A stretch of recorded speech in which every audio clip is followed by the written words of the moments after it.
Morning বন্ধুরা, তোমরা সবাই কেমন আছো? আশা করছি ভালো আছো। আমিও খুব ভালো আছি। Welcome to Bengal blogger Sonali. Welcome একটা নতুন ভিডিও নিয়ে।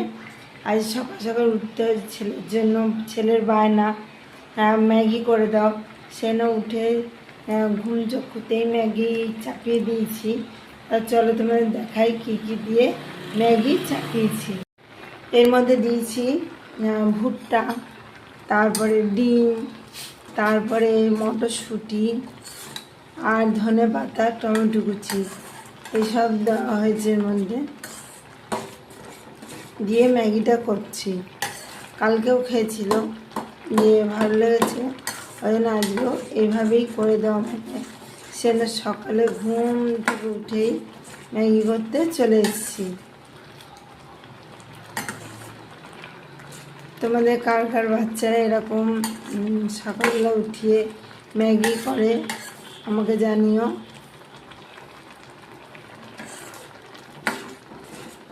আর এরকম সব জিনিস দিয়ে ম্যাগি হচ্ছে, কেমন লাগছে সেটাও কমেন্টে জানাতে ভুলো না। দেখো বন্ধুরা, আজকে মেয়েকে নিয়ে ডাক্তার দেখাতে এসেছি। ছেলে ঘরে আছে বলে ওদের মধ্যে বেরোবে না। আমি মেয়ে আর বর্মাসে এসেছি। এখনও ভিড় আছে, আমি দেখানো টাইম হয়নি। সকালে তো ম্যাগি করলাম। তোমাদের তামিলনাড়ুর ব্লগ কেমন লাগছে তোমরা কমেন্ট করে বলবে। তো যেহেতু অনেকদিন থাকবো, তোমরা এনজয় করো ব্লগগুলো দেখে। তারপরে মন্দিরেও যাবো, তো তোমরা অবশ্যই এই ব্লগগুলো দেখবে, মিস করবে না।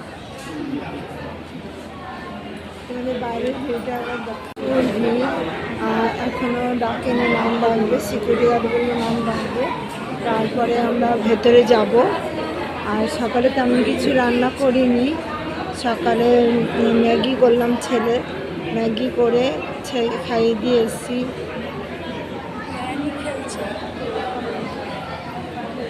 কাগজ নিয়ে বসে আছে 7 নম্বর রুমের, 7 নম্বর টোকেন। আমার নাম ডাকেনি। দিল আজকে ব্লাড দিল। কালকে অনেক কটা রিপোর্ট আছে। আমার তিনটে ডাক্তার আলট্রাসাউন্ড সব করবে। তুলো ফেলে দিলে কেন? ফেলে দিয়েছি এখানে। কালকে আবার আলট্রাসাউন্ড হবে। আমরা বাড়ি যাব। আজকে তাড়াতাড়ি ডাক্তার দেখানো হয়ে গেছে। আর কালকে আবার পরপর 3টে আছে। হ্যাঁ, না কালও তো সকাল থেকে আরম্ভ, 7টা থেকে আরম্ভ, 7টার সময় আসবো। দেখো এখানে ভিউটা দেখো ডাক্তারখানার চারিদিকে সবাই দেখাতে এসছে।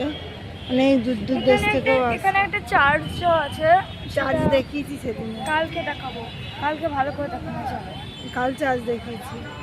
শুধু এক জায়গায় যে মাছের অ্যাকোরিয়ামটা তোলা হয়নি। দাঁড়িয়ে যাচ্ছি। জানো বন্ধুরা, আমি যেদিন টাকা নিয়ে আছি সেদিন আর ফুচকা পাই না। কাল আমি টাকা আনিনি, কাল ফুচকা ছিল। আজকে আমি টাকা এনেছি, আজকে আর ফুচকা নেই। দেখো পুরো খালি। দিনের বেলা ফুচকা অতটা কই থাকে? কাল তো আমি দেখেছিলাম দিনের বেলায়, তখন ডাক্তাররা তাড়াহুড়ো ছিল বলে আর খেতে পারলাম। তোমাদের এখান থেকে দাঁড়াও, একটা পাহাড় দেখাবো, একটা উঁচু পাহাড়। আমরা এখানে কত গাছপালা আর পাহাড়টা দেখাবো। অনেক উঁচু পাহাড়। তোমরা জুম করে একটু দেখাই। এই দেখো পাহাড়টা, মানে দূর থেকে দেখাচ্ছি, দেখে বোঝা যাচ্ছে না। এই দেখো, এটা হচ্ছে পাহাড়। পাহাড়টা অনেকটা দূরে আছে, এখান থেকে দেখালাম। কই তা চলো, রান্না বান্না কিছু হয়নি, বাড়ি যাই, রান্না করব। আজকে অনেক তাড়াতাড়ি দেখানো যাচ্ছে। ছেলে ঘুমোচ্ছিল, দেখে এলো না। আর রোদের মধ্যে এসে কী করবে, বাইরে প্রচণ্ড রোদ। আজকে তো একটু মেঘলা মেঘলা আছে, আর অন্যদিন প্রচণ্ড রোদ থাকে। তা চলো বন্ধুরা, বাইরে একটু গিয়ে আবার দেখা হচ্ছে। কাল ছিল মেঘলা, অতটাও ছিল না।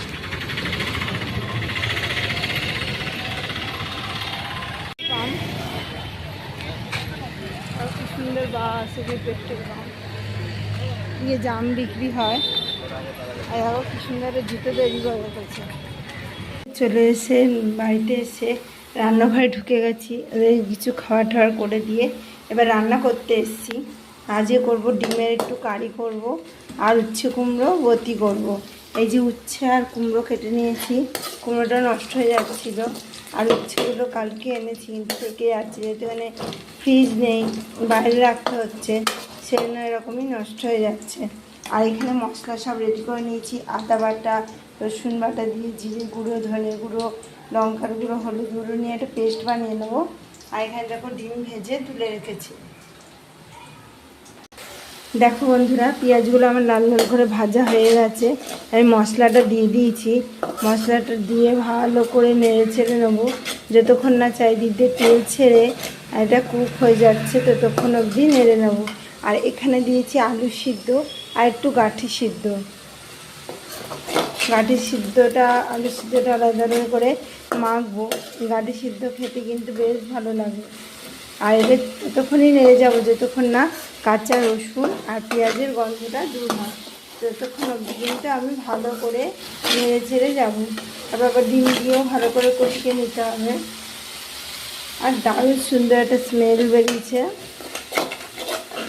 এখনও বাড়ি মশলা দিয়েই রান্না করছি, এখানে মশলাগুলো কিনিনি। তো চলো ডিমগুলো দিয়ে দিই, ডিমগুলো দিয়েও কষিয়ে নেব।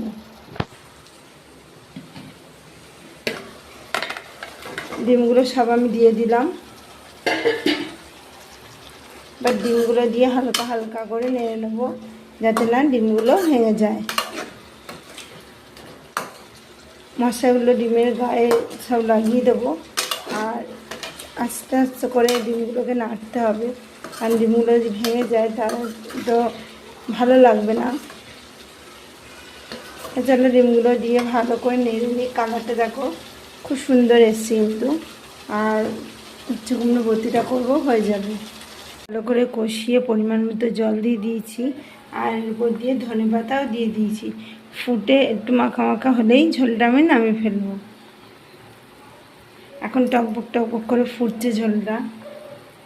করেছি দেখো, ডিমে এবার লাল লাল লাল রঙের ঝাল ঝাল কারি হয়েছে। আর এখানে উচ্ছে কুমড়ো বতি চাপিয়ে দিয়েছি। এর মধ্যে নুন আর হলুদ দিয়ে দেবো, এর তো বেশি কিছু লাগে না, নুন হলুদ একটু সামান্য মিষ্টি দিয়ে এটা নাড়াচাড়া করলেই উচ্ছে কুমড়ো বতি হয়ে যায়, দারুণ টেস্টি। আবার খাওয়া হয়ে গেছে, এবার আমি খাবো। আর খাওয়ার আগে সব বাসন কুসন মেজে নিলাম, খেয়ে উঠে আর ইচ্ছে করে না, শুধু আমার খাওয়ার বাসনটা থাকবে, মেজে নিলেই হয়ে যাবে। চলো খাওয়া দাওয়াটা সেরে ফেলি। বন্ধুরা, সব বাসন এরকম মেজে ফেলেছি। এখানে আলু সিদ্ধ নিয়েছি, এখানে গাঁঠি কচু সিদ্ধ মাখা, একটা লেবু, আর এখানে উচ্ছে কুমড়ো বতি করেছিলাম নিয়েছি, আর ডিমের কারি। আর ছেলে কুসুম খায়নি, সে কুসুম দুটো দিয়েছে, আর এখানে এক পিস মাছ। তা চলো খাওয়া দাওয়াটা করে নিই, তারপর আবার দেখা হচ্ছে। ভিডিও আমি এখানেই রাখছি। আমার ভিডিও যদি ভালো লেগে থাকে অবশ্যই চ্যানেল সাবস্ক্রাইব করবেন, লাইক কমেন্ট শেয়ার করতে ভুলবেন না। কাল আবার নতুন ভিডিও নিয়ে খুব শীঘ্রই আসছি। সুস্থ থাকবেন, ভালো থাকবেন, সবাইকে ভালো রাখবেন। বাই।